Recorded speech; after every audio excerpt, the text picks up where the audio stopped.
तो हेलो दोस्तों, राधे राधे, जय श्री कृष्णा। कैसे हैं आप लोग? उम्मीद है आप लोग अच्छे होंगे और अपनी पढ़ाई बिल्कुल बढ़िया तरीके से कर रहे होंगे।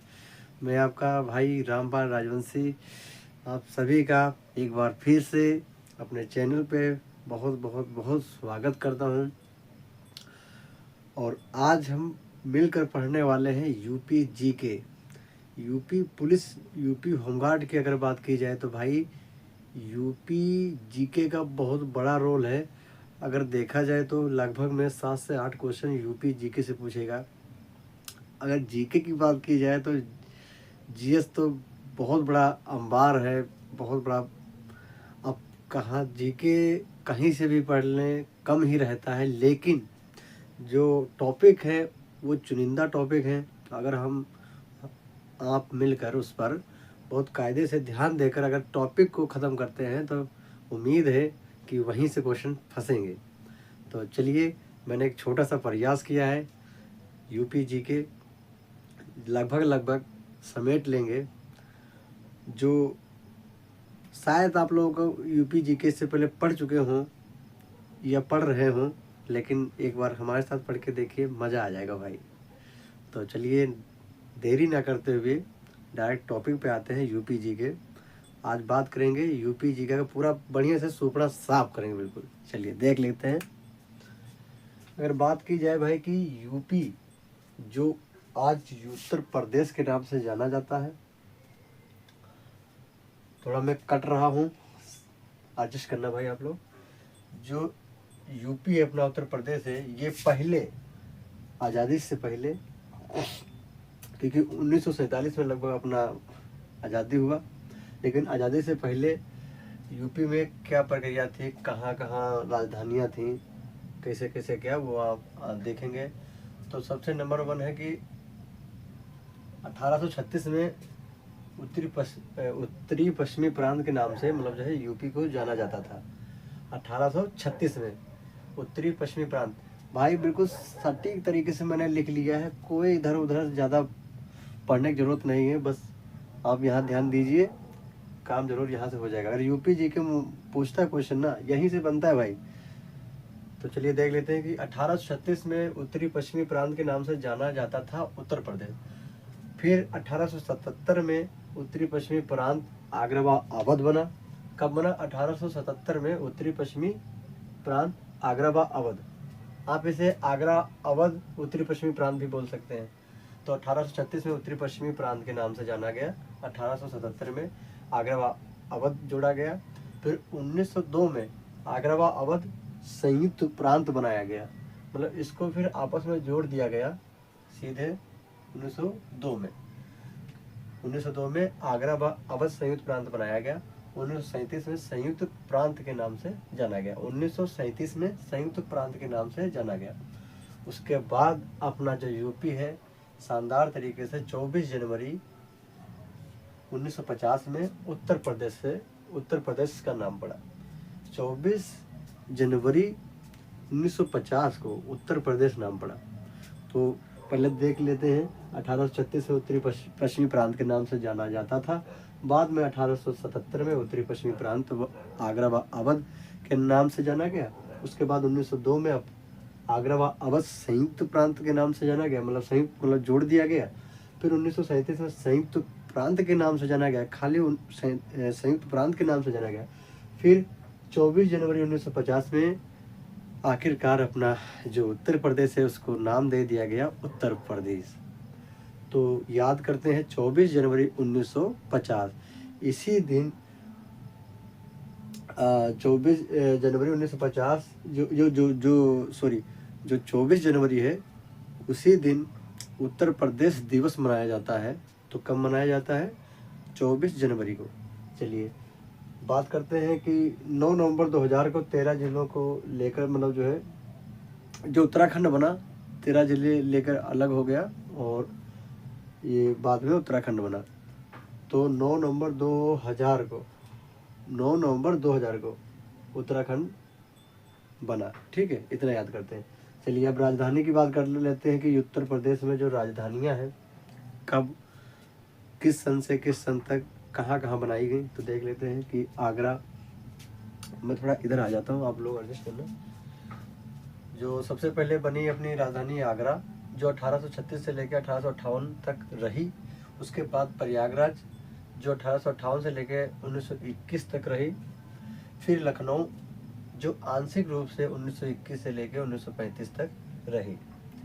अगर बात की जाए आंशिक रूप से, तो ये मतलब आंशिक मतलब भैया जैसे कि पूर्ण रूप से नहीं बनाया गया, मतलब जो है कुछ समय के लिए बनाया गया, तो उसको आंशिक बोल दिए हैं यहाँ पे कि लखनऊ आंशिक रूप से 1921 से लेके 1935 तक आंशिक रूप से बनाई गई। उसके बाद पूर्ण रूप से ये 1935 से अब तक चल रही है।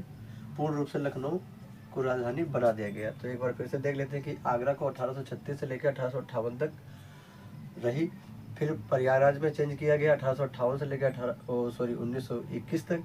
फिर लखनऊ को आंशिक रूप से बनाया गया 1921 से लेकर 35। फिर पूर्ण रूप से 1935 से अब तक ये राजधानी, यूपी की जो राजधानी है लखनऊ, बनी है, बरकरार है और यहाँ पे कार्य हो रहे हैं। चलिए, यूपी की अगर बात की जाए तो 8 राज्य, एक यूटी मतलब केंद्र शासित प्रदेश जो दिल्ली है, और एक देश जो नेपाल है, इनसे अपनी सीमा साझा करता है। 8 राज्य, एक यूटी जो दिल्ली है, और एक देश जो मतलब नेपाल है, इससे सीमा साझा करता है यूपी। फिर अगर बात की जाए कि सबसे बड़ा जिला कौन सा है, यूपी का सबसे बड़ा जिला कौन सा है, तो एलएमपी मतलब लखीमपुर झारखंड में रहने वाला। अगर सेकेंड नंबर की बात की जाए कि सबसे बड़ा जिला कौन सा है, तो सोनभद्र है। फिर अगर बात करते हैं कि सबसे छोटा जिला कौन सा है, तो यूपी का सबसे छोटा जिला है हापुड़। और दूसरे नंबर का अगर बात की जाए छोटा जिला कौन सा है, तो रविदास नगर, जिसको भदोही भी कहते हैं। चलिए, अगर बात करते हैं कि यूपी का क्षेत्रफल कितना है, तो देख लेते हैं। मैंने शॉर्टकट यूपी का मैप तो नहीं बनाया भाई, लेकिन उसको शॉर्टकट लिख दिया है। देखिए, अगर बात करते हैं कि पूर्व, यहाँ पे मैं पूर्व लिख दे रहा हूँ, यहाँ पे पश्चिम लिख दे रहा हूँ, यहाँ पे उत्तर लिख दे रहा हूँ, यहाँ पे दक्षिण लिख दे रहा हूँ। बोर्ड थोड़ा हिल रहा है भाई, एडजस्ट करना। अगर बात की जाए कि पूर्व में यूपी का सबसे पूर्व का जिला कौन सा है, तो बलिया है। पश्चिम का जिला पूछेगा तो शामली है। उत्तर का जिला पूछेगा तो सहारनपुर है। और दक्षिण का जिला पूछेगा तो सोनभद्र है। तो आप लोग देख लीजिए, पूर्व का बलिया, पश्चिम का शामली, उत्तर का सहारनपुर और दक्षिण का सोनभद्र। अब मैंने इसको एक प्लस के अनुसार समझा दिया है, लेकिन ये मैप में अगर यूपी का मैप देखेंगे तो बिल्कुल वो ऐसे नहीं है। यूपी का मैप लगभग ऐसे करके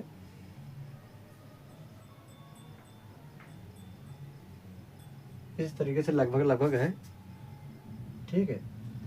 तो यहाँ पे मैंने सटीक समझा दिया है। इतना बनाने में बहुत ज़्यादा वो होता, बोर्ड मेरा छोटा है तो थोड़ी छोटी ही क्लास हो पाती।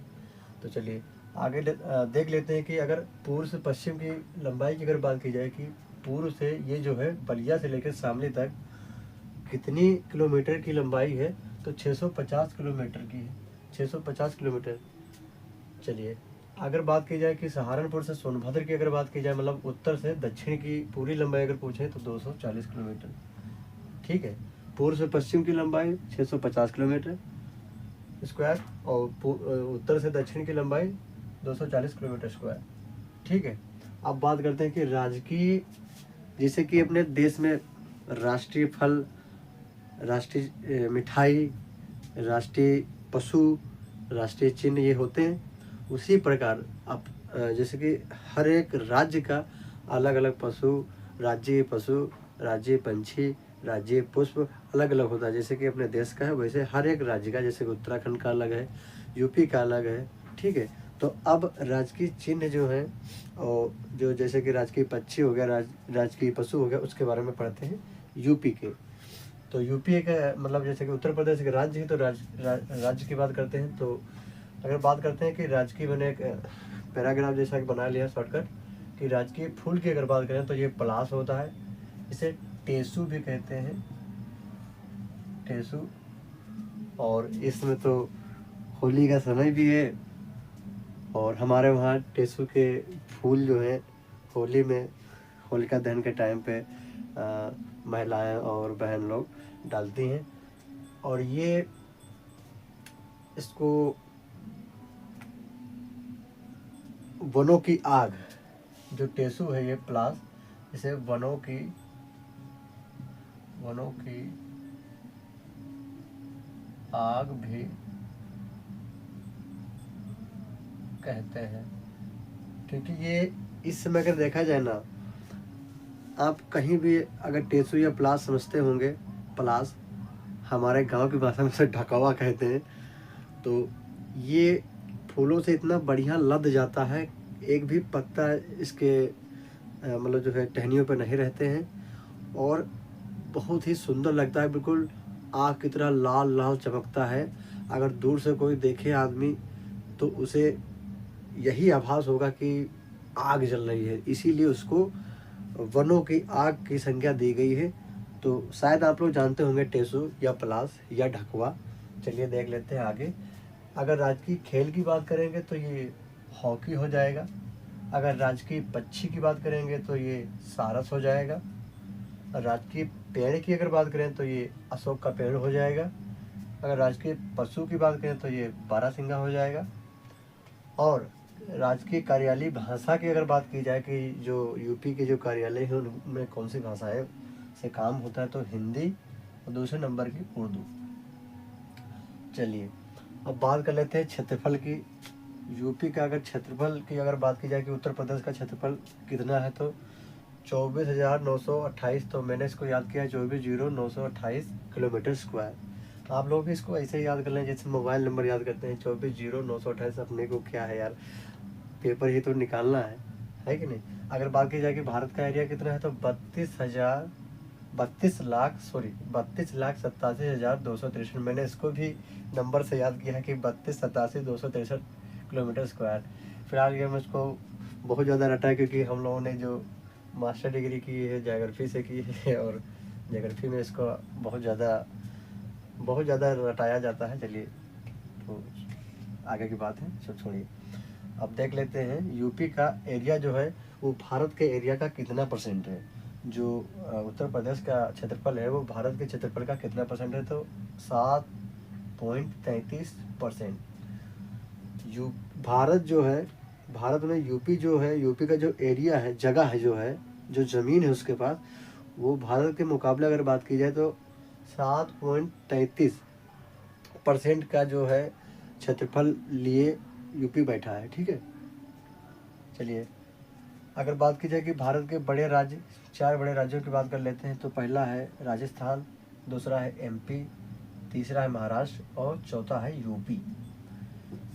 अगर बात की जाए कि राजस्थान जो है वो कितने परसेंट ज़मीन या कितने परसेंट क्षेत्रफल पर फैला है, तो 10.4% पर। एमपी जो है 9.38% पर। महाराष्ट्र जो है 9.36% पर। और यूपी जो है 7.33% पर।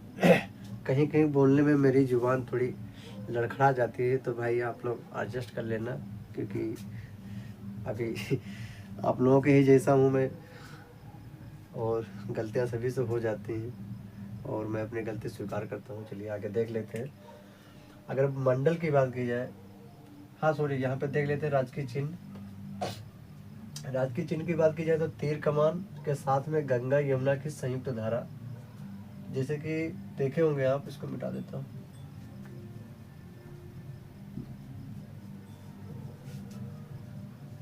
बोर्ड हिल रहा होगा भाई। चलिए, जैसे कि इसे एक गोला होता है, फिर एक गोला होता है, ठीक है, उसमें ये धारा होती है, संयुक्त धारा हो गई। और यहाँ पे मछली होती है, तो मैं यहाँ पे लिखना भूल गया हूँ, मछली लिख लेना आप। दो मछली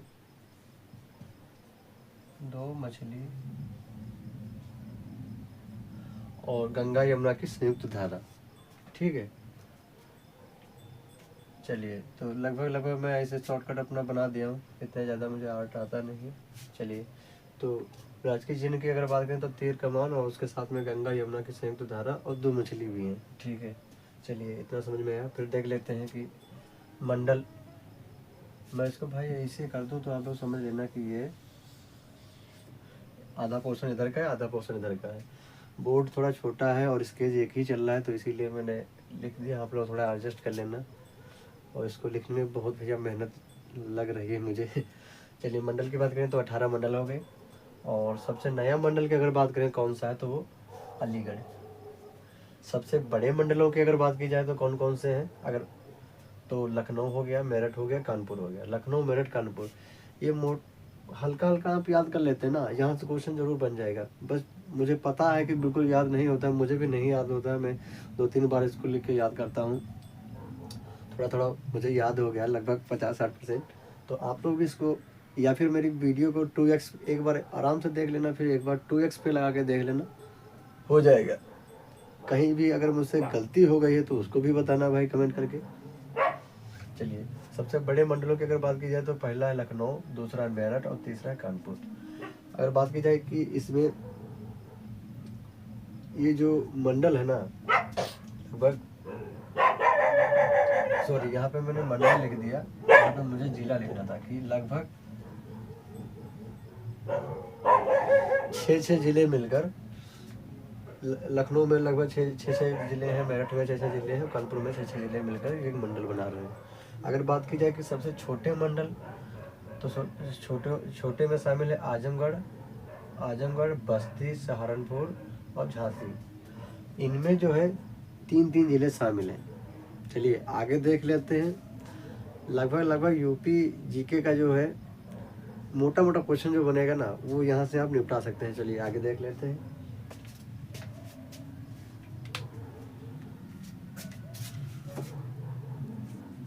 ये मंडल की बात हो गई, अब आगे देख लेते हैं तहसीलों के बारे में कि यूपी में कितनी तहसीलें हैं। तो यूपी में कुल तहसीलों की अगर बात करें तो 371 है। सबसे ज़्यादा तहसील वाला जिला जो है वो प्रयागराज है। अगर विधानसभा की सीटों की बात की जाए तो सबसे ज़्यादा प्रयागराज में है, जो 12 है। प्रयागराज में विधानसभा की सीटों की अगर बात की जाए तो सबसे ज़्यादा है, जिनकी संख्या 12 है। चलिए, सबसे कम सीटें किस जिले में है? श्रावस्ती, चित्रकूट और महोबा। इनमें 2-2 सीटें हैं। सबसे कम में कौन कौन से आते हैं? श्रावस्ती जिला आता है, चित्रकूट जिला आता है और महोबा जिला आता है। तो 2-2 सीटें इसमें हैं विधानसभा की। चलिए, यूपी में द्विसदनात्मक व्यवस्था लागू है। द्विसदनात्मक व्यवस्था, चलिए थोड़ा, दो सदनात्मक व्यवस्था मतलब है जैसे कि अपने देश में बात की जाए तो राज्यसभा और लोकसभा होती है, और राष्ट्रपति मिलकर एक पूरा वो बनाते हैं, ठीक है। उसी प्रकार राज्यों में जो है द्विसदनात्मक व्यवस्था लागू है। वो जो है उसमें अपना यूपी भी आता है, जिसमें विधानसभा और विधान परिषद, जिस हिसाब से अपना देश में होता है राज्यसभा और लोकसभा, उस हिसाब से यूपी में विधानसभा और विधान परिषद होती है। आगे देखते हैं कि यह व्यवस्था 6 राज्यों में लागू है, विधानसभा और विधान परिषद की। किस किस राज्य में लागू है? अपना यूपी हो गया number 1, number 2 Bihar, number 3 Karnataka, number 4 Maharashtra, number 5 Telangana और नंबर 6 आंध्र प्रदेश। इनको याद कैसे करना है? यूपी तो अपने को पता ही है कि यार अपना राज्य है और इसमें 2 सदनात्मक व्यवस्था है, तो यूपी हो गया। यूपी के लगे में बिहार है, तो पॉपुलेशन ज़्यादा वहाँ पे भी है, तो वहाँ भी 2 सदनात्मक है। कर्नाटक में भी है, महाराष्ट्र है, ठीक है। ऐसे याद कर लो कि यूपी है, बिहार है, कर्नाटक है। कोई काम करो तो अगर कोई काम ट्रिक बना लो कि मैंने जैसे याद किया कि कोई काम किया तो अच्छा काम हो गया तो लोग कहने लगे महान है। तो काम किया तो मतलब कर्नाटक, महान है तो मतलब महाराष्ट्र, तेलंगाना तो ऐसे ही याद कर लिया, और आंध्र प्रदेश ये तो ऐसे ही याद हो गया। तो कौन कौन से राज्य हैं? यूपी, बिहार, कर्नाटक, महाराष्ट्र, तेलंगाना और आंध्र प्रदेश, ठीक है। यूपी, बिहार, कर्नाटक, महाराष्ट्र, तेलंगाना और आंध्र प्रदेश। चलिए आगे देख लेते हैं कि यूपी में विधानसभा की कुल सीट कितनी है। अगर बात की जाए कि यूपी में विधानसभा की सीट कितनी है तो 403 है। चलिए आगे देख लेते हैं समय ना गंवाते हुए। तो कितनी सीटें? तो 403 है।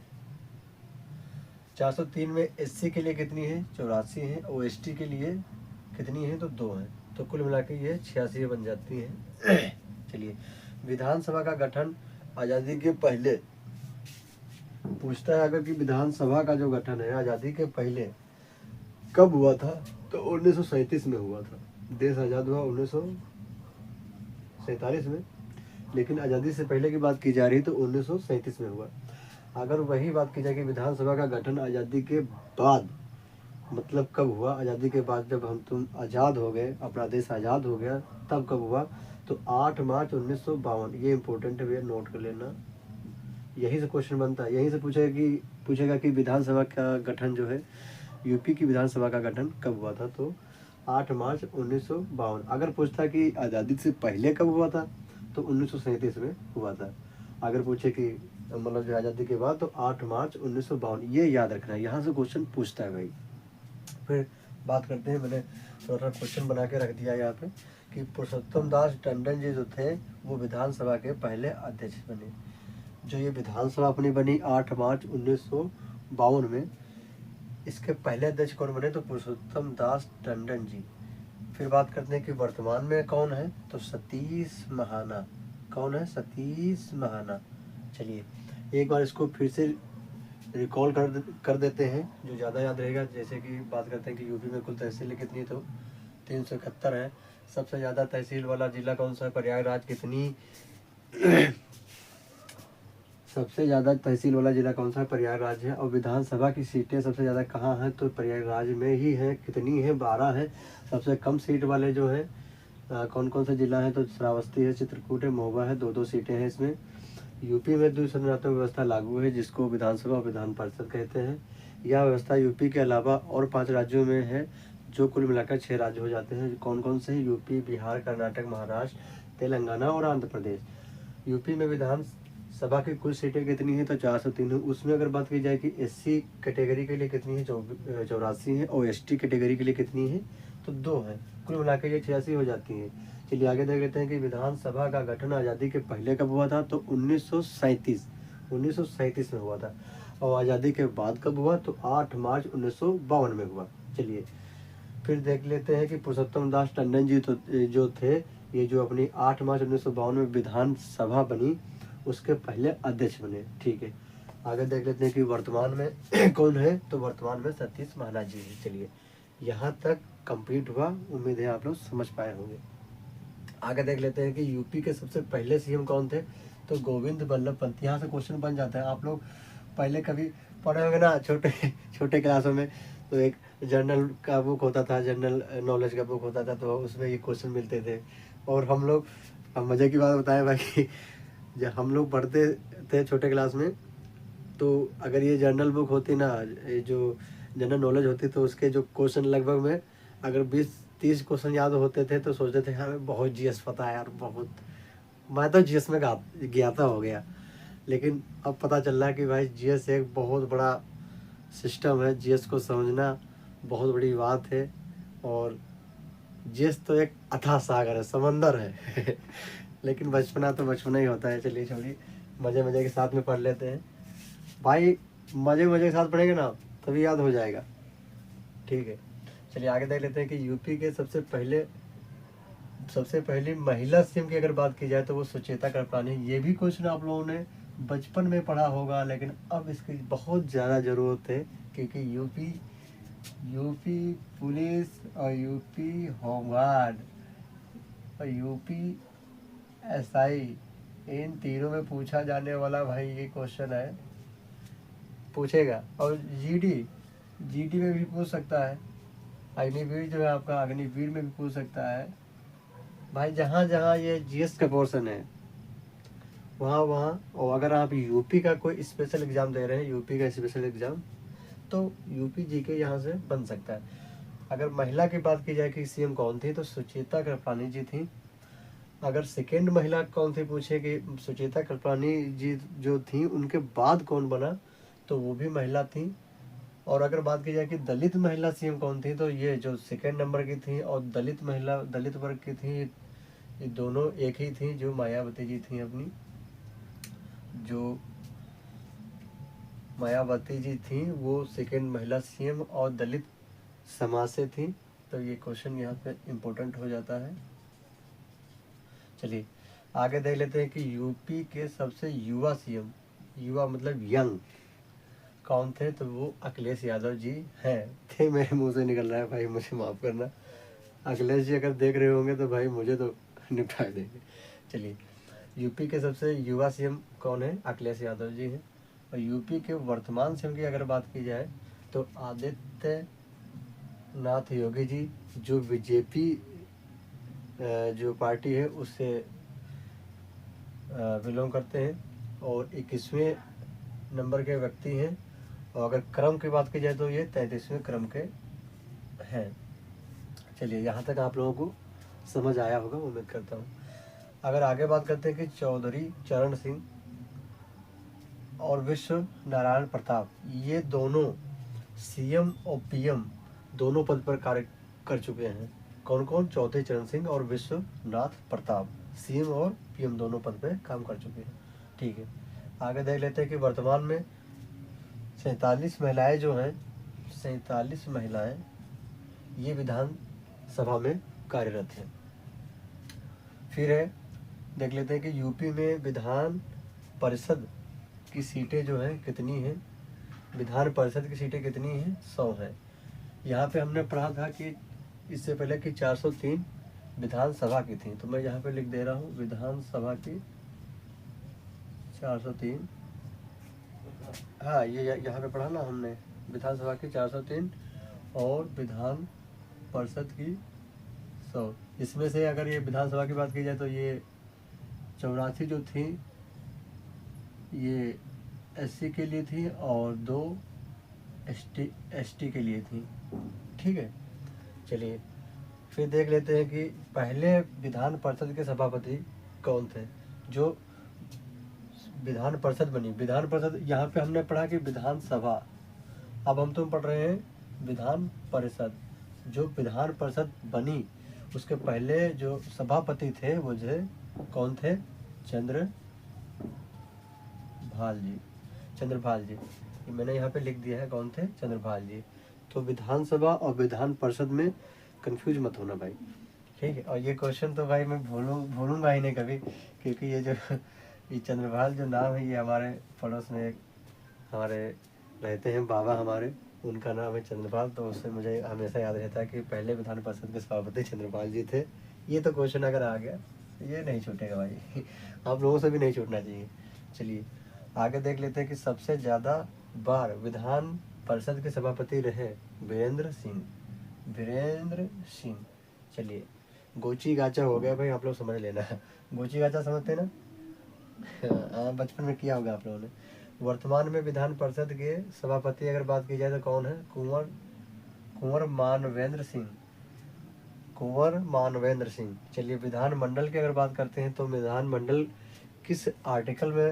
विधानमंडल की बात किस आर्टिकल में कही गई है? तो आर्टिकल 168 जो संविधान में इसका व्याख्यान किया गया है। और विधानसभा की अगर बात की जाए तो 170 आर्टिकल में बताया गया है। और विधान परिषद की अगर बात की जाए तो 171 आर्टिकल में इसकी बात की गई है। उम्मीद है आप लोगों को समझ आया होगा। अगर नहीं समझ में आता है तो आप लोग एक बार देख के फिर 2x पे देख लेना। वो भाई मुझे पता है क्योंकि मैं अपनी तरफ से पूरी मेहनत कर रहा हूँ, और बोलने में और कहीं पे अगर लिखने में मुझसे गलती हो गई है तो आप लोग एक प्यारा सा कमेंट कर देना और बता देना कि भैया आपका यहाँ पे गलत है, या आपने यहाँ पे ये बोलना था आप ये बोल गए, क्योंकि गलतियाँ हो जाती हैं भाई, आप लोग समझते होंगे। बाकी भाई लिखने में बहुत समय जाता है, नोट्स तैयार करो फिर लिखो, बहुत ही मेहनत लगती है। उम्मीद है आप लोग मेरी मेहनत को समझेंगे और एक प्यारा सा कमेंट जरूर छोड़ेंगे। कमेंट इसलिए कह रहा हूँ कि भाई आपके एक कमेंट से मुझे, अगर एक वीडियो पे 10 कमेंट आ गए तो भाई समझ लो बहुत ही ऊर्जा मुझे मिलेगी, और आप जो टॉपिक बताएंगे भाई उसको बिल्कुल चीर देंगे, फाड़ देंगे, बिल्कुल धुआं कर देंगे इस बार। तो फिलहाल जीएस तो पूरा मैंने आप लोगों को बताया कि समंदर है, लेकिन जो चुनिंदा टॉपिक हैं जो सिलेबस में दे रखे हैं, अगर आप बताएंगे टोटल उसको छानबीन के बिल्कुल छान देंगे मिलकर, तो कायदे से एक एक क्वेश्चन कर लेंगे। भले मुझे इस पर 100 बार लिख के मिटाना पड़े, मेरा छोटा बोर्ड है, कोई दिक्कत नहीं है, मैं लिखूंगा, बार बार लिखूंगा। तो कहते नहीं कि हार मानूंगा नहीं, रार थामूंगा नहीं। कितने भी मतलब जो है प्रयास करने पड़े, मैं प्रयास करूँगा अपने लिए, खुद के लिए और आप लोगों के लिए भी।